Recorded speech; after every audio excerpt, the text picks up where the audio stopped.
ఇప్పుడు తులారాశి వారికి ఏ విధంగా ఉందని తెలుసుకునే ప్రయత్నం చేద్దాం.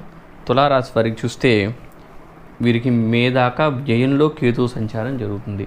ఎప్పుడైతే వ్యయంలో కేతు ఉంటాడో కొంత వీరిలో ఆధ్యాత్మికత తగ్గడం, కొంత మొండితనం పెరగడం, అట్లానే వీరి కేతు ఎప్పుడైతే వ్యయంలో ఉన్నారో నలుగురితో దూరంగా ఉండడం, ఇట్లాంటి ఆలోచనల్ని చూస్తూ ఉంటాం. ఎప్పుడైతే వీరికి వ్యయం తర్వాత మే తర్వాత వీరికి ఏకాదశంలో కేతు సంచారం జరుగుతుంది. ఎప్పుడైతే ఏకాదశంలో కేతు ఉంటాడో కొంత అనుకూలతనైతే ఇస్తాడు. ధనపరంగా, వృత్తిపరంగా కొంత అనుకూలతనైతే ఇస్తాడు. ఆ తర్వాత వీరికి పంచమంలో శని సంచారం. ఎప్పుడైతే పంచమంలో మొన్నటిదాకా శని ఉన్నాడు, ఆయన పంచమాధిపతి అయి ఉన్నాడు. ఆ పంచమాధిపతి శని 6లోకి వెళ్ళిపోతున్నాడు. ఎప్పుడైతే 6లో దాన్ని షష్టం అంటారు. షష్టంలో శని సంచారం చాలా అనుకూలత ఉంటుంది. కొంత మీలో ధైర్యం పెరుగుతుంది. అనారోగ్య